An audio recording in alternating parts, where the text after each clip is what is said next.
आप सबका स्वागत है आपके अपने चैनल स्टडी विद प्रदीप पे। जैसा कि आप सभी लोग जानते हैं, हम लोग पढ़ रहे हैं क्लास 10th की बायोलॉजी। और क्लास 10th की बायोलॉजी में मुझे उम्मीद है कि आपने इसके पहले के वीडियो देख लिए हैं। मानव पाचन तंत्र के बारे में हम लोगों ने पढ़ लिया। मानव पाचन तंत्र के बारे में हम लोगों ने इसके पहले पढ़ लिया है। उसमें दो पार्ट होते हैं, आपको मैंने बताया था। एक भाग को कहते हैं आहार नाल और दूसरे भाग को कहते हैं सहायक ग्रंथियां। तो सहायक ग्रंथियों के बारे में, हालांकि यहाँ पे बहुत सारे मैटर इंग्लिश में लिखे गए हैं। क्यों लिखे गए हैं हम उसको आपको भी बताएंगे। बस आप मेरा कहना एक मानिए, तुरंत आप पेन और पेपर ले लीजिए। पेन और पेपर ले करके आप आसानी से इन बातों को समझ पाएंगे, क्योंकि बहुत सारी चीजें आपको लिखनी पड़ेंगी। तो बस 1 मिनट आप हमको दीजिए, बस हम आपको बता दें। क्लियर। अब यहाँ पे देखिए बहुत सारी चीजें लिखी गई हैं। इनको समझने के लिए आपको पेन और पेपर की आवश्यकता पड़ेगी। आप रखे रहिए, जिससे आप समझ जाएंगे। और बहुत सारी चीजें लिखनी पड़ेगी। बस कुछ देर तक आप हमारे साथ चलते रहें, लिखते रहें। वो आपके कोर्स में नहीं आएंगी, लेकिन आपको काम देंगी।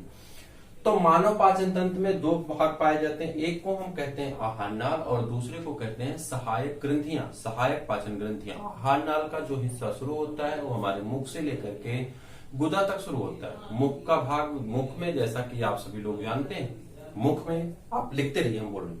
मुख में आपके हिस्से में जो आता है वो दांत आता है और जिह्वा आती है। साथ में लार ग्रंथियां पाई जाती हैं। मुख के हिस्से में दांत, लार ग्रंथियां और जिह्वा पाई जाती हैं। क्लियर। लार जीभ का क्या काम होता है, दांत का क्या काम होता है, पहले वीडियो में हम लोगों ने पढ़ लिया है। यहाँ पे बात हम कर रहे हैं लार ग्रंथियों की बात होगी। उसके आगे बढ़ते हैं तो आपको मिलती है एक नली मिलती है, जिसे भोजन नली कहते हैं। भोजन नली आगे बढ़ती जाकर के पेट में जुड़ जाती है। पेट को आप लोग इंग्लिश में स्टमक कहते हैं, यहाँ पे लिखा गया, हम बताते हैं।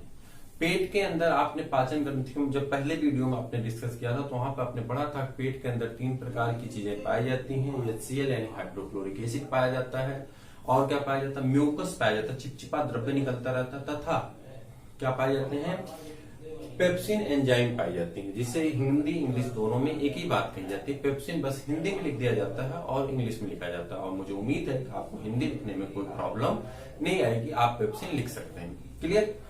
पेप्सिन एंजाइम पाया जाता था। इन 3 चीजें पाई जाती थी। तीनों का काम, तीनों का फंक्शन इसके पहले वीडियो में बताया गया है। अगर आप नए हैं चैनल पे और आपने नहीं देखा है तो आप चैनल को सब्सक्राइब करेंगे तो ऊपर आपको प्लेलिस्ट दिख जाएगी। प्लेलिस्ट में आप जाएंगे तो ऊपर से 1 2 3 थर्ड या फोर्थ प्लेलिस्ट है, जिसमें लिखा गया है UP board class 10th bio science classes, आपको मिल जाएंगी। आप उसे देख लीजिए। ठीक। उसके बाद आगे बढ़ते हैं। तो जब आप आगे बढ़ेंगे तो उसमें आपको मिलता था क्या, एक टर्म मिलता था, ऐसे घुमा हुआ भाग मिलता था और यहीं पे एक पत्ती जैसी संरचना मिलती थी, जिसे पैंक्रियाज नाम दिया गया था। आप जानते हैं उसे अग्न्याशय कहा गया। वो उसको देखेंगे वीडियो, आपको समझ में आएगा। बहुत अच्छी अच्छी बातें बताई गई हैं। तो अग्न्याशय से एक जूस निकलता है, जिसे अग्न्याशयी रस कहते हैं।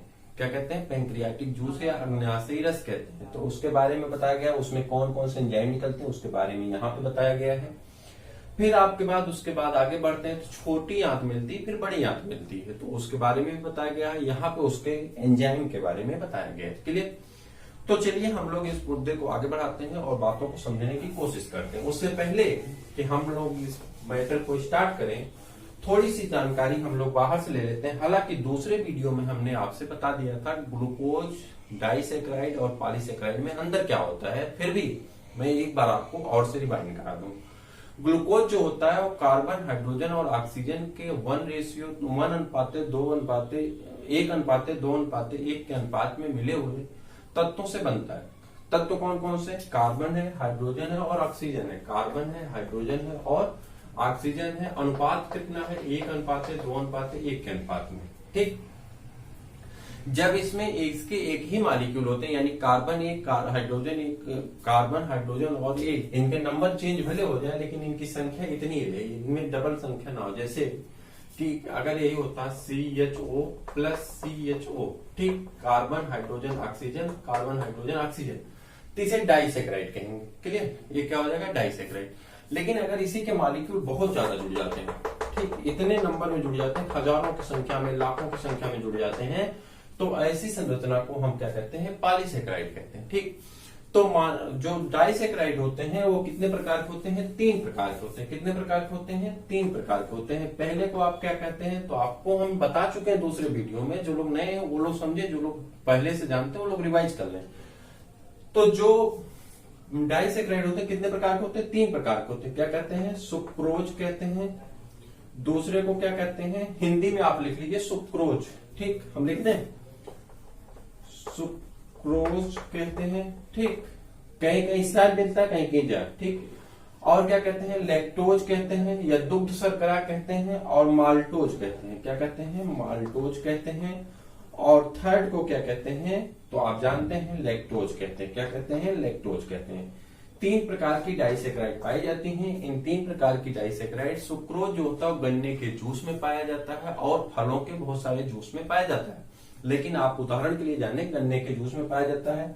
माल्टोज आपको किसमें पाए जाते हैं? मिलेट्स में। मिलेट्स मतलब दानों में पाए जाते हैं, जो दाने होते हैं आपके उसमें पाए जाते हैं, जैसे गेहूं, चावल, चना, मटर, ज्वार, बाजरा इत्यादि में पाए जाते हैं। क्लियर। आगे लैक्टोज, लैक्टोज किसमें पाया जाता है? माँ के दूध में पाया जाता है। जो माँ का दूध होता है उसमें लैक्टोज पाया जाता है, चाहे वो गाय भैंस बकरी का दूध हो, चाहे इंसान की माँ का दूध हो, सब दूध में लैक्टोज पाया जाता है, लैक्टोज शुगर पाई जाती है। क्लियर। तो इतनी चीजों के बारे में आप जान गए। अच्छा, दूध का जो सफेद कलर होता है किसके कारण होता है? तो आप बताएंगे केसीन नामक उसमें प्रोटीन पाई जाती है जो कि सफेद होती है, इसी कारण दूध कैसा होता है? सफेद होता है। क्लियर।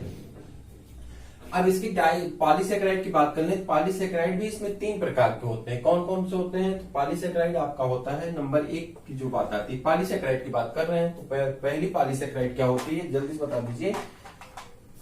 पहली पॉलीसेकेराइड को आप खाते हैं भाई, क्या कहते हैं? स्टार्च कहते हैं। क्या कहते हैं? मंड कहते हैं हिंदी में, और इंग्लिश में इसे स्टार्च कहते हैं, स्टार्च कहते हैं। दूसरे को क्या कहते हैं? सेलुलोज कहते हैं।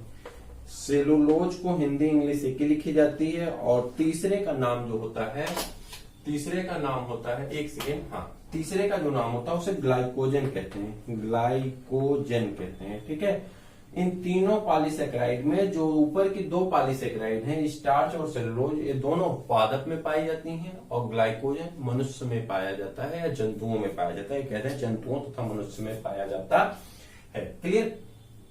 यहां तक कोई दिक्कत नहीं। अब ये कैसे कैसे टूटेंगे, कैसे कैसे बनेंगे, इसी कारण यहाँ पे हम एंजाइम को पढ़ने जा रहे हैं। तो चलिए एंजाइम को पढ़ते हैं। एंजाइम में सबसे पहली एंजाइम जो आपको निकलती है लार ग्रंथियों से, उसके बारे में पढ़ते हैं। तो एंजाइम जो निकलेगी लार ग्रंथियों से यानी सलाइवा से, इसे लार ग्रंथियां भी कहते हैं। तो लार ग्रंथियों से निकलने वाली एंजाइम को क्या कहते हैं? एमाइलेज कहते हैं। हिंदी इंग्लिश दोनों में एमाइलेज ही लिखा जाता है, और टाइलिन भी हिंदी इंग्लिश दोनों में टाइलिन ही लिखा जाता है। हमने इंग्लिश में लिखा है, आप हिंदी में लिख सकते हैं टाइलिन, और एमाइलेज आप लिख सकते हैं, कोई दिक्कत नहीं है। एक इसका काम करते हैं, स्टार्च के ब्रेकडाउन में काम करते हैं, यानी जो स्टार्च आप खाते हैं, पादप खाते हैं ना, पादप के पदार्थ खाते हैं, जैसे कि आलू खाते हैं, बंडा खाते हैं, अरवी खाते हैं, बहुत सारी चीजें खाते हैं, ठीक। तो उन्हें तोड़ने का काम करते हैं, और तोड़ करके क्या बना देते हैं? डाइसेक्राइड बना देते हैं। हालांकि पूर्ण रूप से पाचन नहीं होता है, हल्का पाचन होता है। आगे बढ़ते हैं। भोजन आपका पच चुका है, थोड़ा बहुत पचा, आप उसे निगल गए, कहाँ गया? पेट में, ठीक। जब पेट में पहुंच गया तो पेट में पहुंचने के बाद क्या होगा? उस पर दूसरे वर्क शुरू होते हैं, यानी पेट में पहुंचने के बाद जो प्रोटीन का हिस्सा था वो डाइजेस्ट होगा। इसमें एक पेट में आपकी पेप्टिक ग्लैंड पाई जाती है, ठीक है। हिंदी इंग्लिश एक ही नाम लिखा जाता है, पेप्टिक ग्रंथियां कहते हैं हिंदी में। पेप्टिक ग्लैंड पाई जाती है। पेप्टिक ग्लैंड से पेप्सिन नामक एंजाइम निकलता है। हिंदी इंग्लिश एक ही नाम है, पेप्सिन नामक एंजाइम निकलता है। जहां हिंदी का नाम आएगा हम बताएंगे। पेप्सिन नामक एंजाइम निकलता है जिससे प्रोटीन का डाइजेशन होता है, यानी प्रोटीन का पाचन होता है। क्लियर। दूसरी है गैस्ट्रिक ग्रंथियां। गैस्ट्रिक ग्रंथियां से क्या निकलता है? लाइपेज नामक एंजाइम निकलता है जिससे फैट का डाइजेशन होता है। क्या होता है? फैट का डाइजेशन होता है। क्लियर। फैट मतलब वसा का डाइजेशन होता है। पैंक्रिया, जिसे अग्न्याशय कहते हैं, अग्न्याशय कहते हैं, ठीक। अग्न्याशयी रस निकलता है, इससे क्या निकलता है? अग्न्याशयी रस निकलता है, जिसमें अलग अलग प्रकार के एंजाइम पाए जाते हैं। जैसे कि पहली एंजाइम आपकी यहाँ पे है एमाइलेज, जो कि आप देख रहे हैं ऊपर भी एमाइलेज था, यानी एमाइलेज अभी फिर निकलेगा जो पूर्ण रूप से आपके भोजन का पाचन करेगा। यहाँ पे जो पॉलीसेकेराइड स्टार्च है, ग्लाइकोजन, उन्हें ब्रेक डाउन कर दिया जाता है, तोड़ दिया जाता है। किस में तोड़ दिया जाता है? तो आप कहेंगे मोनोसेकेराइड में तोड़ दिया जाता है। लाइपेज का काम क्या होता है? फैट को फैटी एसिड में तोड़ देते हैं। क्लियर। उसके बाद बात करते हैं प्रोटियोजेज, ट्रिप्सिन और काइमोट्रिप्सिन। 3 है, प्रोटियोजेज, ट्रिप्सिन और काइमोट्रिप्सिन। ये 3 प्रकार की एंजाइम पाई जाती हैं। हिंदी इंग्लिश से की है, प्रोटियोजेज, ट्रिप्सिन और काइमोट्रिप्सिन। एक इसका काम करते हैं, बड़े बड़े मॉलिक्यूल, प्रोटीन के मॉलिक्यूल को छोटे छोटे मॉलिक्यूल में तोड़ देते हैं, यानी प्रोटीन का पाचन होता है। उसके बाद बात करते हैं न्यूक्लियज। न्यूक्लियज किसको तोड़ते हैं? डीएनए, आरएनए यानी न्यूक्लिक एसिड को न्यूक्लियोटाइड में तोड़ देते हैं, यानी न्यूक्लिक एसिड को न्यूक्लियोटाइड बेस पेयर में तोड़ देते हैं। न्यूक्लिक एसिड क्या होता है, न्यूक्लियोटाइड बेस पेयर क्या होता है, जब हम 4th चैप्टर पढ़ेंगे तो उसमें हम लोग इसको डिस्कस करेंगे। मैं आपको बता दूं कि आपकी क्लास रेगुलर हो गई है, आपको डेली बेस पे एक वीडियो आपको मिलता रहेगा, आप इसे देखते रहिए। बस आपसे एक गुजारिश है, अपने दोस्तों को शेयर करना ना भूलें, और जो लोग नए हैं चैनल को सब्सक्राइब कर लीजिए। बायोलॉजी, केमिस्ट्री और प्रयास करेंगे हम आपको फिजिक्स भी पढ़ाएंगे। हालांकि फिजिक्स हमारी उतनी अच्छी नहीं है, लेकिन हम प्रयास करेंगे आपको फिजिक्स भी पढ़ाएंगे। आप लोगों का जैसी राय रहेगी उसी के अकॉर्डिंग आपको फिजिक्स पढ़ाया जाएगा, ठीक है। बहुत अच्छी नहीं है लेकिन आपको मिलेगा, अच्छा मटेरियल मिलेगा, क्लियर। तो उसके न्यूमेरिकल्स आपको समझेंगे और कोशिश करेंगे हम लोग साइंस में पूरे नंबर प्राप्त करें। जितना नंबर का पेपर होगा उतना नंबर हम लोग प्राप्त करेंगे, क्लियर। तो चैनल को सब्सक्राइब कर लिए, रोज वीडियो को देखते रहिए। बस आप कहे मैं काम से चलते रहिए, रोज वीडियो को देखते रहिए। कुछ समस्याओं की वजह से आपकी क्लास डिले होती रहेंगी, लेकिन अब आपकी क्लास रेगुलर हो गई और रेगुलर आपको क्लास मिलेगी। आगे बढ़ जाते हैं। इंटेस्टाइनल। इंटेस्टाइनल में आप देखेंगे पेप्टिडेज नामक एंजाइम निकलती है, जो क्या करती है, पेप्टोन को यानी प्रोटीन के टूटे हुए मॉलिक्यूल को किसमें तोड़ देता? अमीनो एसिड में। प्रोटीन का पूर्ण रूप से पाचन हो चुका। प्रोटीन किससे बनता? अमीनो एसिड के छोटे छोटे मॉलिक्यूल से मिलकर के प्रोटीन का निर्माण होता है। जैसे आप मान लो कि ये बिल्डिंग है, इस बिल्डिंग को आपको तोड़ना है, तो जब आप इस बिल्डिंग को तोड़ेंगे तो आपको क्या मिलेगा? ईंट मिलेगा, और क्या मिलेगा? बालू के कण मिलेंगे, सीमेंट के कण मिलेंगे, सरिया मिलेगी, यही सब चीजें मिलेंगी। जिस चीजों से मिलकर के बना है वो टूटेगा तो उन्हीं चीजों में तो टूटेगा। हाँ, ये जरूरी है कि जब वो बना था तो उसके बारीक कण थे, अब वो टूटा है तो उतने बढ़िया कण आपको नहीं मिल सकते। हो सकता है जब आप ईंट लगाए थे तो बढ़िया ईंट लगे होंगे, खड़े ईंट लगे होंगे, अब तोड़ेंगे तो हो सकता है उसके टुकड़े मिले। तो इस प्रकार से जिससे जो पदार्थ का निर्माण होता है वो जब टूटता है तो उसी अपने पदार्थ में ही टूटता है। अमीनो एसिड से प्रोटीन का निर्माण हुआ था, प्रोटीन टूट करके अमीनो एसिड में आ गई। ग्लूकोज से ही डाइसैकेराइड और पॉलीसैकेराइड का निर्माण हुआ, पॉलीसैकेराइड टूट करके अंततः किस में आ जाएगी? ग्लूकोज में आ जाएगी, क्लियर। उसी प्रकार से बात करते हैं, लास्ट में है इंटेस्टाइन, मतलब आपके आंत से निकलने वाले की बात करते हैं। क्या निकलेगा? पेप्टिडेज एंजाइम निकलेगा, जो क्या काम करेगा?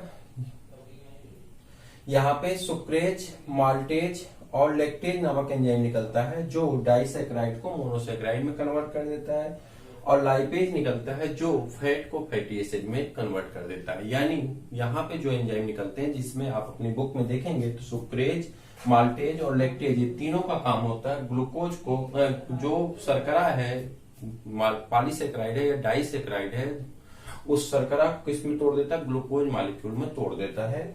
और लाइपेज का काम होता है फैट को फैटी एसिड में तोड़ देता है। तो इस प्रकार से आपका यह वीडियो, जो आपको एक छोटा सा वीडियो है, लेकिन मैं आपको बता दूं कि आप कहीं स्क्रीनशॉट इसका लेकर रख लीजिए, कहीं इसको नोट करके रख लीजिए, अपनी कॉपी जो कॉपी पेपर लिए उसमें नोट करके आज की डेट टाइम रख लीजिए।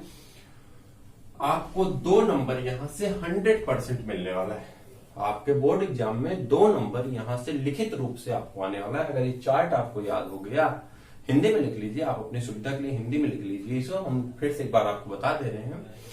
तो अगर एक चार्ट आपको याद हो गया तो आपका 2 नंबर फिक्स हो गया। आप कहेंगे सर इतना बड़ा चार्ट याद करने 2 नंबर के लिए, एक एक नंबर से, एक एक बूंद से ही घड़ा बनता है।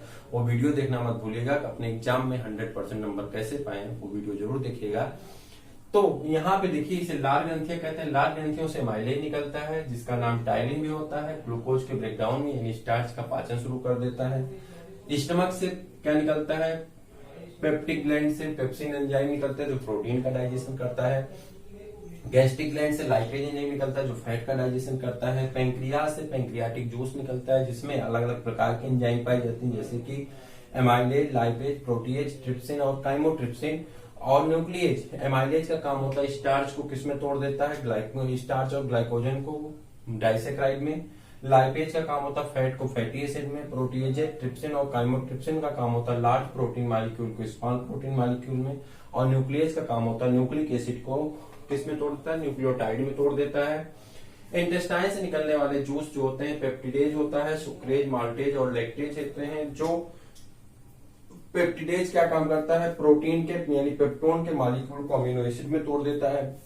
सेकंड है सुक्रेज, माल्टेज और लैक्टेज, ये क्या काम करता है, डाइसेक्राइड को किस में तोड़ देता है, मोनोसेक्राइड यानी ग्लूकोज में तोड़ देता है। और लास्ट में है आपका लाइपेज, जो लिपिड को यानी फैट को किस में तोड़ देता है, फैटी एसिड में कन्वर्ट कर देता है। तो मुझे उम्मीद है कि वीडियो आपको पसंद आया, तो अपने दोस्तों को शेयर कर दीजिए, लाइक करिए, सब्सक्राइब करिए। फिर हम लोग मिलते हैं किसी और वीडियो, तब तक के लिए इजाजत दीजिए।